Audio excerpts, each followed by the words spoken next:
Buenas tardes, profesor Eric. Vengo a explicar lo que es el construccionismo y lo que es el construccionismo en diferencia al pensamiento de Moscovici. ¿Cierto? Que a pesar de que los dos se tratan de psicología social o de terminología social, hay ciertas diferencias, ¿cierto?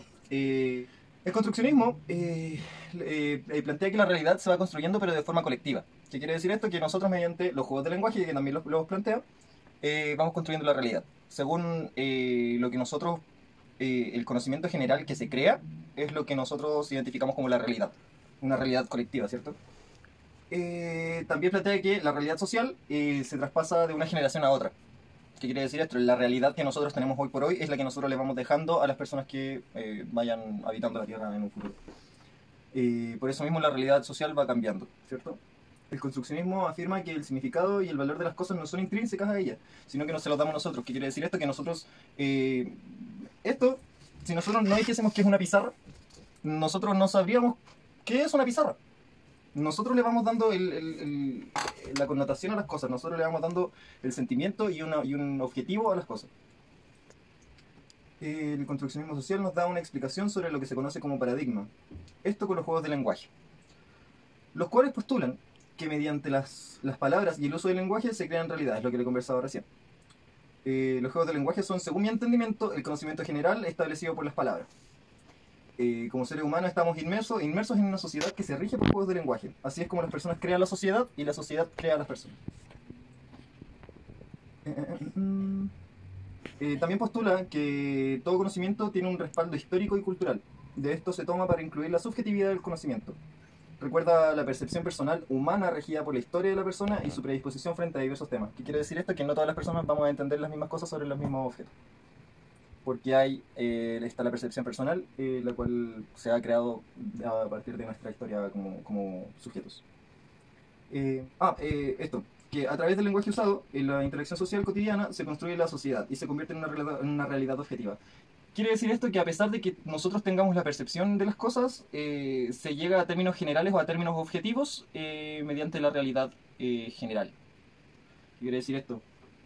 Independiente de que yo piense que esto puede ser una pared o un pedazo de pared, eso estaría siendo desde un lado subjetivo. Pero lo que no invalida mi pensamiento, pero la realidad general nos dice que esto es una pizarra. Esa es la realidad objetiva, según mi parecer, mi entendimiento. Como personas asignamos poder y cargos mediante el uso del lenguaje. No tiene la misma autoridad una persona común de la calle, trabajador, obrero, ¿cierto? ¿Se entiende? Que un juez o un policía. ¿Qué quiere decir esto? Mediante el lenguaje nosotros también asignamos jerarquía a ciertos cargos de la vida, de la sociedad. Lo que quiero llegar para finalizar el constructivismo es que el constructivismo mira al sujeto y a la sociedad como un uno, como algo que está en constante dependencia del uno del otro y se va creando en conjunto. Ahora vamos con el pensamiento de Moscovici, ¿cierto? Que también va de la mano con la psicología social. Ya. En el punto de vista de Moscovici, él se plantea la pregunta de por qué se genera el conflicto entre el individuo y la sociedad. Ya, Moscovici tiene una visión bastante general acerca de la psicología social y tiene su propio punto de vista. Para hacer una decisión al tiro que lo hice al finalizar delante con el constructivismo, Moscovici plantea que el individuo y la sociedad van separados el uno del otro. ¿Qué quiere decir esto? Existe una personalidad de individuo individual, de sujeto individual, y existe una personalidad social. Acá lo tengo anotado como el individuo y la sociedad separados y con una realidad individual. Menciona la realidad social y el uso de la lengua, pero en este caso usada para la comunicación sin meterse más allá sobre crear una realidad con ella. Asigna el término ego para referirse al sujeto, al organismo, y fija la existencia del denominado objeto, el cual representa al ambiente, a los estímulos con los que interactúa el sujeto. Estos, sin estar unidos, en su documento usa el símbolo de conjunto vacío para referirse a esto. El conjunto vacío es el círculo con una línea en diagonal, que diría, o a mi interpretación, es que el sujeto y el objeto, a pesar de estar cierto, en constante interacción entre ellos, ninguno de los dos traspasa con sus cosas al otro, a quedarse al otro lado. No sé si me explico, que es como... Ambos tenemos nuestras cosas, pero no se mezclan. Nos mezclamos entre nosotros, pero no nuestras cosas. No nuestra personalidad.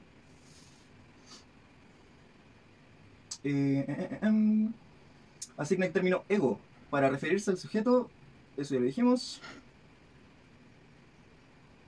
Asigna el término alter para referirse al sujeto social.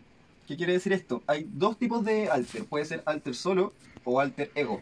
El alter ego es aquel que sí se parece a nosotros, que sí nos representa, que sería un similar a nuestra persona. El alter, por sí solo, sería una personalidad completamente distinta o separada de nuestro comportamiento habitual, o de nuestra interiorización como individuo. El alter puede o no ser similar al ego, depende de la situación. No nos comportamos de la misma forma en todas las situaciones. Con esto me refiero a que no nos comportamos de la misma forma en una sala de clases que en nuestra casa, o en un hospital que en nuestra casa, ¿cierto? Y también habla de los desviados. Los desviados, como él mismo lo dice en el documento, son personas que carecen de pensamiento crítico y personalidad propia, así adoptando o aparentando ser personas semejantes o que les gustaría ser como ellos. Simulan los alter egos privilegiados para poder tener como esa seguridad, esa defensa sobre sus rasgos que no les gustan y que no lo están usando, ¿cierto? Por el contrario de los desviados, en estudios por parte de la sociología se deja ver que una minoría presenta ciertos rasgos propios de sí mismo. ¿Qué quiere decir esto? Que la minoría tienen un alter, pero ese alter sigue aférrimo o sigue de muy cerca las creencias propias de la persona, lo que vendría siendo el ego. Por así decirlo, no se contradicen con el ego. En cuanto a pensamiento, en cuanto a ideología. Y por último tengo que junto con Patzler afirman que hay dos formas de percibir a un otro. Estas serían por comparación social y el reconocimiento social. ¿Cierto? Que indagando más adelante me informé de que por la comparación social es el cómo uno, sin involucrarse con el otro sujeto, ¿cierto? Va determinando ciertas diferencias entre sí. Y la otra es el reconocimiento social, que sería ya yo hablar con las personas, validar a esa persona dentro de un ambiente en el cual yo también estoy. Y eso sería todo. La diferencia, Moscovici piensa en el individuo y la sociedad como dos entes separados y con personalidades individuales. Y el constructivismo sitúa a los dos juntos, ¿cierto?, en un constante trabajo para crearse el uno al otro.